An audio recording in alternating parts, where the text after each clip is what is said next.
जय जोहार। कैसे हो आप लोग। आज के इस इंपॉर्टेंट ई क्लास के अंतर्गत प्राचीन छत्तीसगढ़ के इतिहास में हम पांडु सोमवंश के शासकों का इतिहास भाग 2 पढ़ने जा रहे हैं। पिछले अध्याय में हमने नंदराज द्वितीय तक का शासनकाल अच्छे ढंग से समझा, तो शुरू करते हैं आज का टॉपिक आगे से।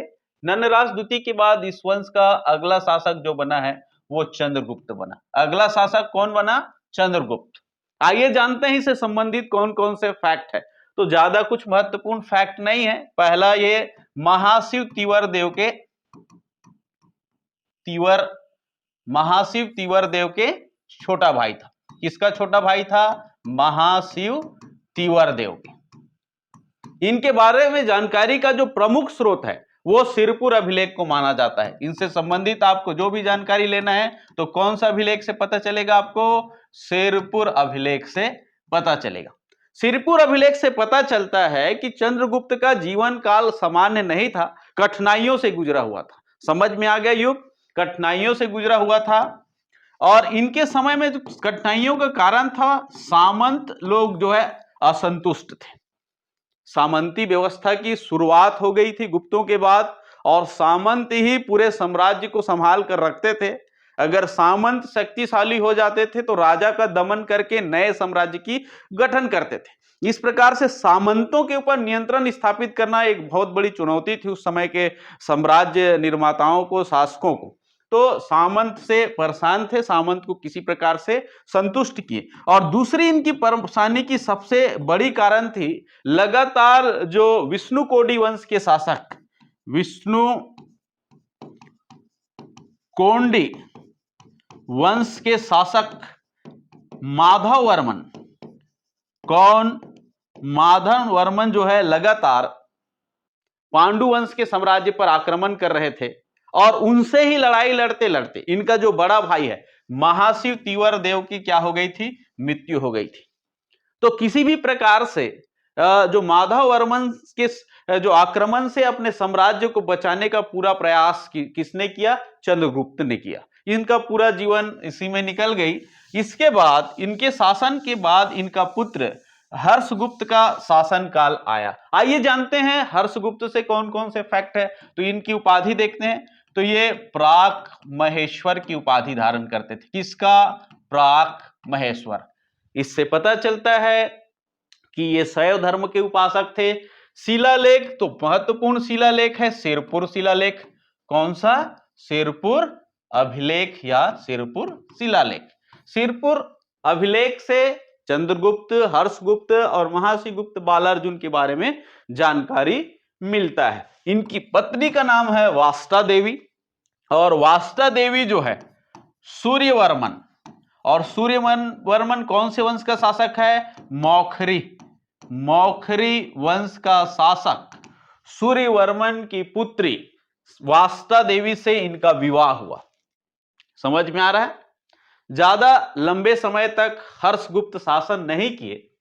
हर्षगुप्त के मृत्यु के बाद सत्ता का पूरा बागडोर उनकी जो पत्नी है वास्ता देवी के ऊपर आ गई। वास्ता देवी की सहयोग के लिए इनका जो भाई है सूर्यवर्मन का पुत्र भास्कर वर्मन सिरपुर राज्य में आकर बस गए, और इनका पूरा का पूरा सत्ता में सहयोग किए। कौन? भास्कर वर्मन। और यही जो है बौद्ध भिक्षुकों से दीक्षा लेकर के ये बौद्ध धर्म का अनुयायी भी बन गया। भास्कर वर्मन जो है बौद्ध धर्म का क्या हो गया? अनुयायी हो गया, बौद्ध भिक्षु। क्योंकि उस समय सिरपुर जो है बहुत बड़ा बौद्ध केंद्र था। देवी के बाद इस वंश का अगला जो शासक बना उनके पुत्र महाशिवगुप्त बालार्जुन है। और महाशिवगुप्त बालार्जुन का जो शासन काल है वो 595 ईस्वी से लेकर के 655 ईस्वी तक माना जाता है। लगभग इस वंश में 60 वर्षों तक उन्होंने शासन किया, जो काफी लंबे समय इनका शासन काल माना जाता है। आइए जानते हैं इनसे जुड़े कौन कौन से इंपॉर्टेंट फैक्ट है। तो सबसे पहले इनकी उपाधि को देखते हैं। तो ये महंत महेश्वर की उपाधि धारण करते थे। किसकी उपाधि? महंत महेश्वर। महेश्वर की उपाधि इस बात को इंगित करता है कि ये इनका झुकाव जो है शैव धर्म की ओर था। शैव धर्म को मानने वाले जो शासक होते थे वो महेश्वर की उपाधि धारण करते थे। इनकी मुद्राओं में भी हमको कुकुदमान जो वृषभ या त्रिशूल अंकन वाले मुद्रा हमको प्राप्त हुआ है। इससे पता चलता है इनका झुकाव जो है शैव धर्म का था, जबकि इनके अधिकांश शासक, इस वंश के जो अधिकांश शासक जो है परम भागवत और परम वैष्णव जैसे उपाधि धारण करते थे। इसलिए इस वंश को हम वैष्णव धर्म से जोड़कर देखते हैं। महासी गुप्त बालार्जुन जो है बहुत सारे धर्मों को संरक्षण दिया। इनके शासन काल में शैव धर्म से संबंधित मंदिर, विष्णु धर्म से संबंधित मूर्ति, जैन विहार, जैन मंदिर, बौद्ध विहार बना है। इसलिए यह नहीं कहा जा सकता कि किसी विशेष धर्म को संरक्षण देते थे। ये धार्मिक सहिष्णुता और उदारवादी शासक थे, पता चलता है। तो आइए देखते हैं आगे और क्या क्या तथ्य है इनसे जुड़ी अभिलेख। महासी गुप्त बालार्जुन का सबसे पहले हम ताम्रपत्र देखते हैं। सर्वाधिक ताम्रपत्र इन्होंने ही जारी किया था। इनकी ताम्रपत्र जो है सिरपुर से 27 ताम्रपत्र प्राप्त हुए हैं बाड़ी से, जिनका अध्ययन जो है इतिहासकार रमेंद्रनाथ मिश्र और विष्णु सिंह ठाकुर जी ने अध्ययन किया है। सिरपुर से जो ताम्रपत्र प्राप्त हुआ है, इसके अलावा मल्हार से, सनकपाट से, बोंडा से, बरदुला से और लोधिया से,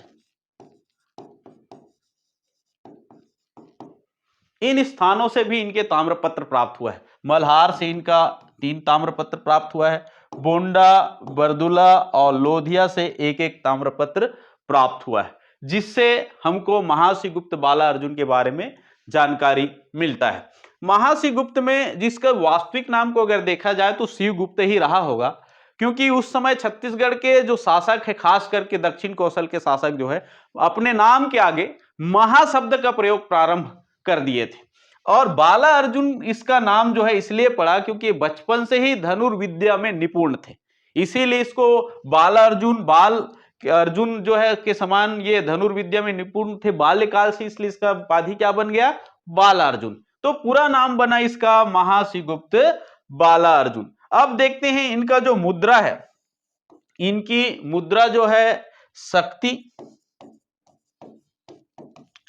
बालपुर से प्राप्त हुआ है। शक्ति के बालपुर से इनकी मुद्रा प्राप्त हुआ है। कहां से प्राप्त हुआ है इनकी मुद्रा, बहुत इंपॉर्टेंट फैक्ट है महासी गुप्त बालार्जुन से संबंधित। इनकी मुद्रा जो है राज मुद्रा है, वो शक्ति जिला के बालपुर क्षेत्र से प्राप्त हुआ है, जो केसरी लेख युक्त है। और इसमें साफ पता चलता है कि शैव धर्म के मानने वाले थे। कुकुदमान, वृषभ और त्रिशूल का अंकन इसकी राजमुद्रा में अंकित है। कुकुदमान, वृषभ बैल का चित्र है, जो त्रिशूल का चित्र है। ये इस चीज को बताता है कि ये शैव धर्म को मानने वाला उपासक था। इनका झुकाव जो है मुख्य रूप से कौन से धर्म की ओर थी, शैव धर्म। व्यक्तिगत रूप से इनको शैव धर्म ज्यादा पसंद रहा होगा। हालांकि इनके द्वारा जो स्थापत्य कला स्थापित किया गया, उनसे पता नहीं चलता कि ये कट्टर थे, ये सभी धर्म को प्रश्रय देते थे, क्योंकि इनके शासन काल में बहुत सारे बौद्ध विहार, जैन मंदिर, विष्णु मंदिर का भी निर्माण हुआ है। अभिलेख, इसकी जानकारी की जो प्रमुख अभिलेख है, सिरपुर अभिलेख जो लक्ष्मण मंदिर में स्थिर है, सिरपुर प्रशस्ति के नाम से जानते हैं, जिसे चितांतु राख कवि ईशान ने रचना किया है। सिरपुर प्रशस्ति के नाम से जानते हैं, सिरपुर अभिलेख। ये पांडु सोमवंश के शासकों की जानकारी का महत्वपूर्ण अभिलेख है, जो लक्ष्मण मंदिर में स्थापित है। शिलालेख जो है सिरपुर अभिलेख के रूप में जिससे इस वंश के शासक चंद्रगुप्त, हर्षगुप्त और महाश्रीगुप्त बालार्जुन के बारे में जानकारी मिलता है, जिनका कवि कौन है, प्रशस्ति कवि कौन है, कवि ईशान। जिस प्रकार से प्रयाग प्रशस्ति की रचना उनके जो दरबारी कवि थे समुद्रगुप्त के हरिसेन ने रचा था, उसी प्रकार से ईशान कवि ईशान इनके दरबारी कवि थे, उन्होंने भी सिरपुर प्रशस्ति या सिरपुर अभिलेख की रचना किया। मुद्रा तो हम देख चुके हैं। धर्म, ये धर्म जो है सभी धर्म को मानने वाला था, इसीलिए इसके शासन काल में बहुत सारे बौद्ध विहारों का जो है निर्माण हुआ है। आनंद प्रभु कुटी विहार, आनंद प्रभु कुटी विहार, स्वास्तिक विहार, पदम पाणी विहार, पदम पाणी विहार, बौद्ध सुरंग टीला,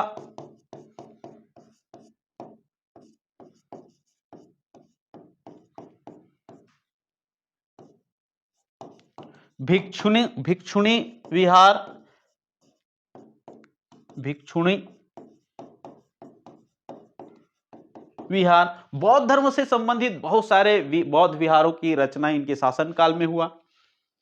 प्रसिद्ध चीनी यात्री वेनसांग जो है इनके शासनकाल में आए हैं, वो अपने यात्रा वित्तान में इस चीज का वर्णन करते हैं।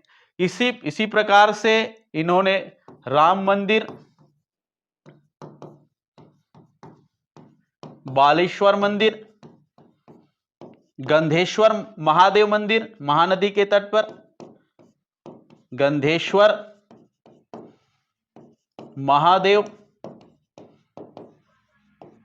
मंदिर, इसी प्रकार से लक्ष्मण मंदिर को भी पूर्ण करवाया। लक्ष्मण मंदिर को इन्होंने क्या किया, पूर्ण करवाया। लक्ष्मण मंदिर को पूर्ण करवाया, जो इनके पिताजी हर्षगुप्त की स्मृति में इनके माता के द्वारा निर्माण किए, उनको पूर्ण कराया।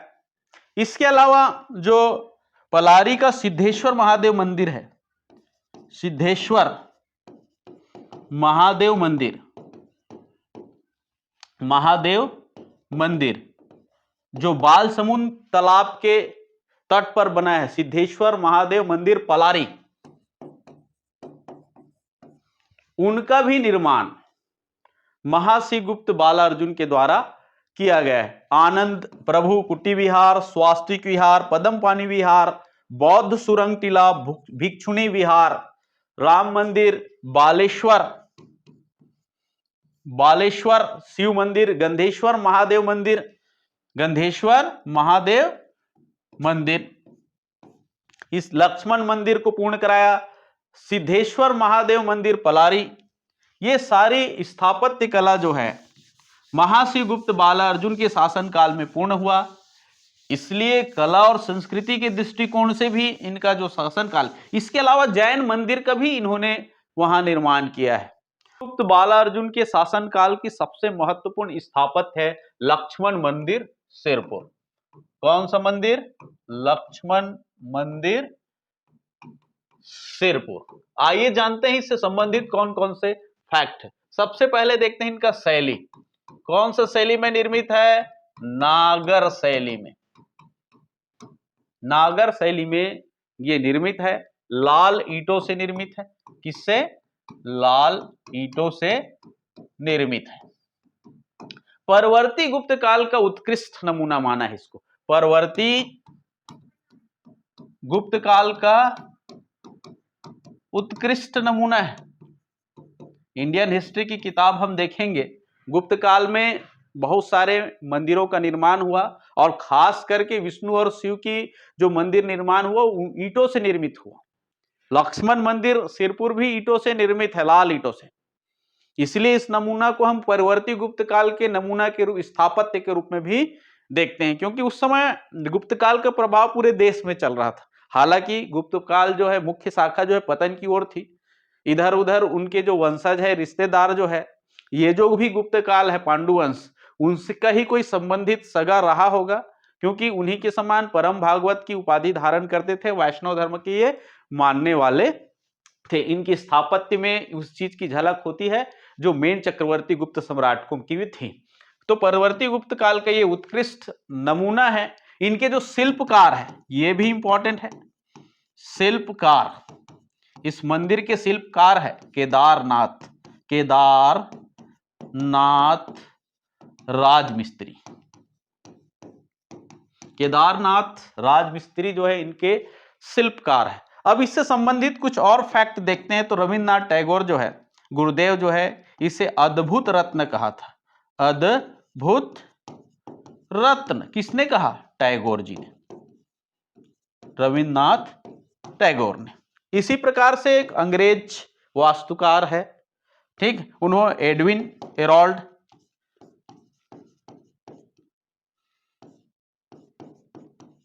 उन्होंने इसकी तुलना ताजमहल से किया है।